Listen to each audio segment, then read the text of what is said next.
Hey guys, welcome back to Andy's Dinosaur Reviews, and today we've got something really fun to check out. We have another of these Funville Dinos Unleashed figures, and this is one that until recently I had never seen and was really excited to see.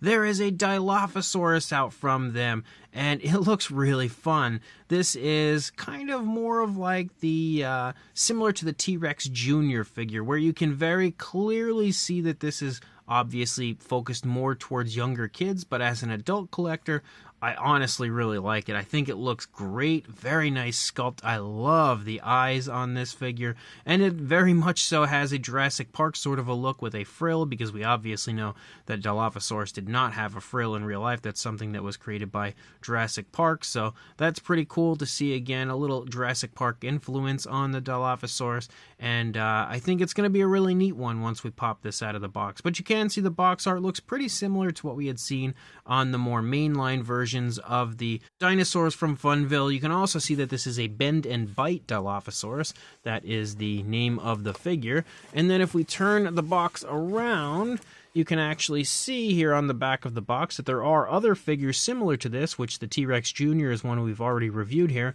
There's also a Velociraptor and a Pteranodon that is out that I unfortunately do not have. I would actually like to get a hold of those and check them out for you guys.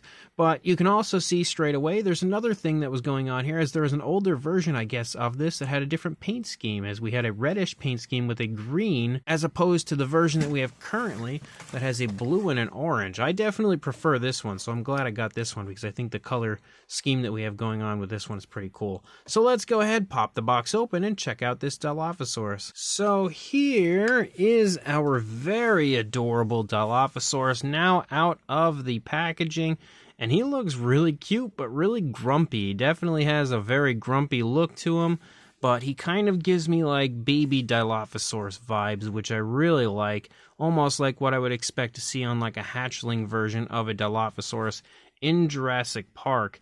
And the way that the orange and blue plays off of each other is actually really nice here in person. But again, my favorite thing I think about this figure so far are the eyes. The eyes look so good on this Dilophosaurus. So, as always, what we're going to do now is jump to a closer look, and we'll check it out from there. So, starting up here at the head sculpt of our Dilophosaurus, you can really see that grumpy look that I was talking about here on his face. I think a lot of that has to do with the eye, giving him a grumpy look, but just generally almost looks to be snarling or growling a little bit. But as you move closer to the face, you can see the skin texture looks really nice. We've got the nostrils sculpted out. You can see the palate, also some nice detailing there around the eye. And again, as I mentioned, the eye is absolutely gorgeous. We obviously have that kind of like a glass eye sort of a look for this one. The detailing within the eye is incredibly lifelike, and considering we have that kind of glass eye look, you can see how it shines, giving it that realistic sort of an eye shine. So the eye is fantastic here. You can also see leading up here into the top of the head, you've got the crest, and the crest is painted out with a nice orange. You can also see some detail within the crest. On the inside, you can see how it nicely kind of darkens to the blue moving back down the closer you get to the head.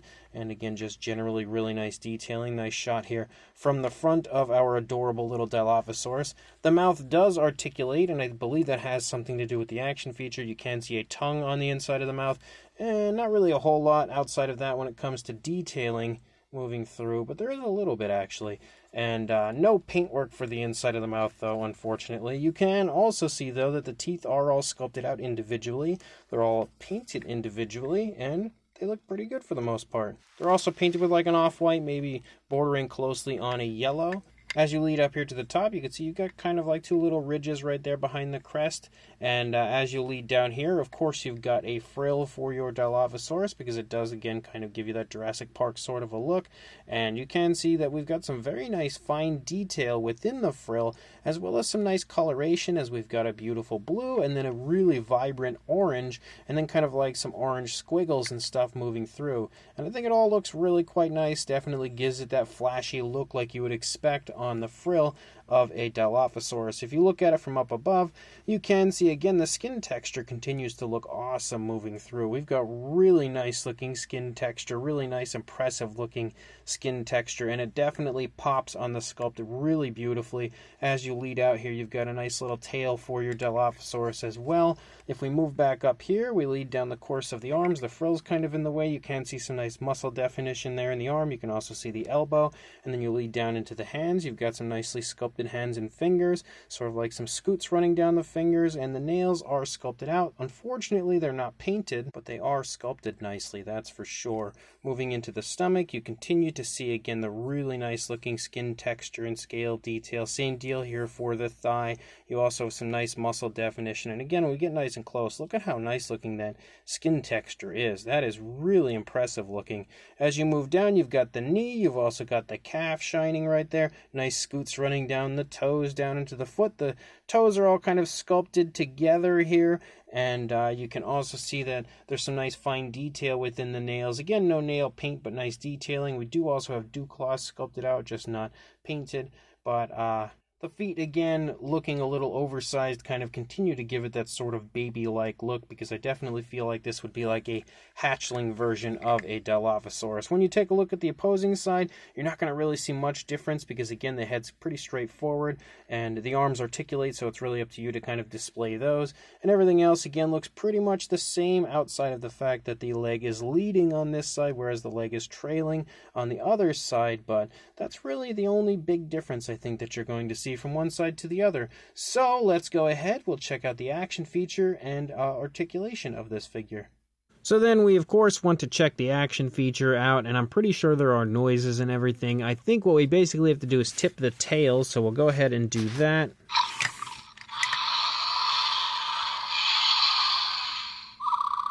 Okay, so there's definitely some Jurassic Park noises there included, at the end especially, but I heard a chomp, and as you could see, once he came down, he kind of like, chomped something, and also the frill extended, so there was quite a bit that occurred right there all at once. I'm going to try to do this without my other hand kind of getting in the way.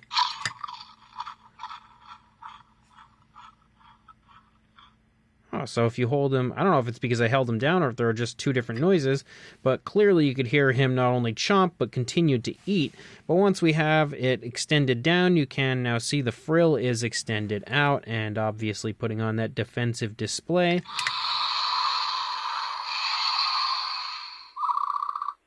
So we bring it back up, and then it makes the dinosaur roar, sort of a noise, that little Dilophosaurus noise at the end. Let's go ahead and do it one more time.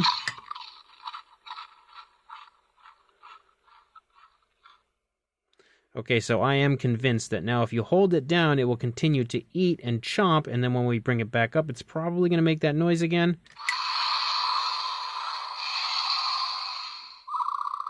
Yep, so that's exactly what occurs. That's really fun. On top of that, again, you can see the jaw articulates there with the little biting feature. It's the upper part of the jaw that does articulate. We also have articulated arms, which can move up and down pretty nicely. Again, the frill also articulates, part of the action feature.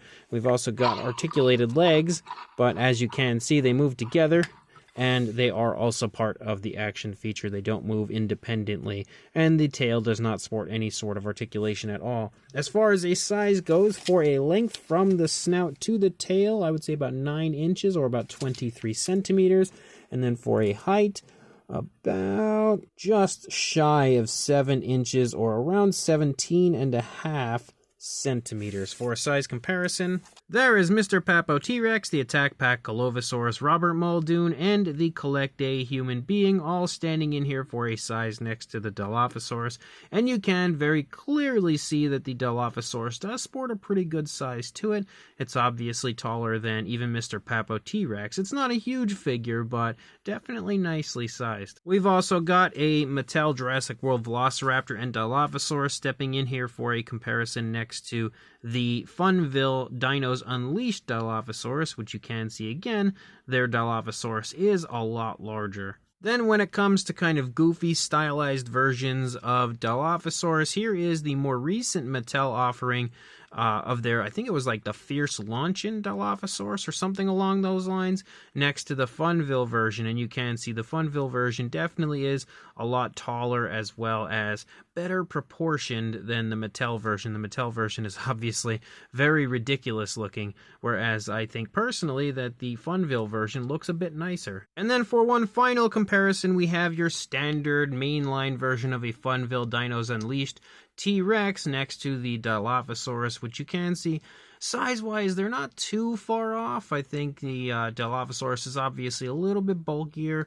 maybe a little bit longer, and obviously a good bit taller, but overall, the difference in size isn't super drastic. So this brand new Funville Dinos Unleashed Bend Bite Dilophosaurus is a really cool figure, actually, and even nicer in hand once you actually break it out of the package. I think it looks even better once it's out here and, you know, standing freely. It looks really nice. It's got some very nice balance. It has a gorgeous sculpt, very nice fine detail throughout. Maybe one of the best sculpted Funville figures I've seen so far when it comes to fine detail.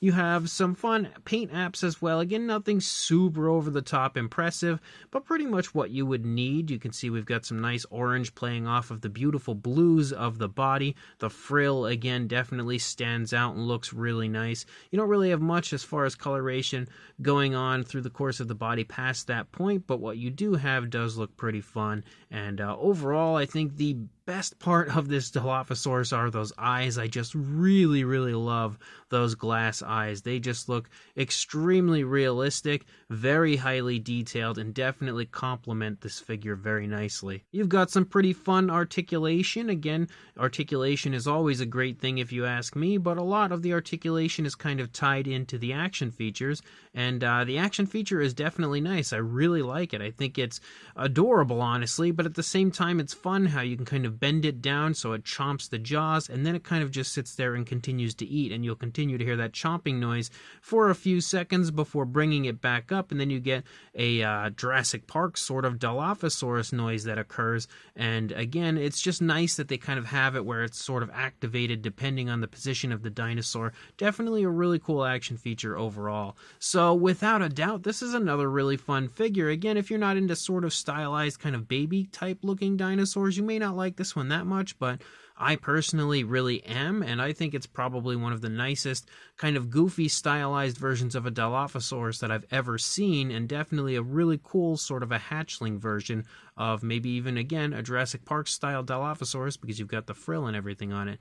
Regardless, if you are interested in picking this up, you can head on out and find these at not only Dollar General, but I recently found out that they also can be found at Family Dollar and Cracker Barrel here in the United States. So I now know a few more places to lead you guys to go find yourself some of these awesome figures. So make sure you find some of these amazing Funville Dinos Unleashed at one of those 3 stores, and also like, comment, and subscribe, and I will see you in the next review. Thanks for watching.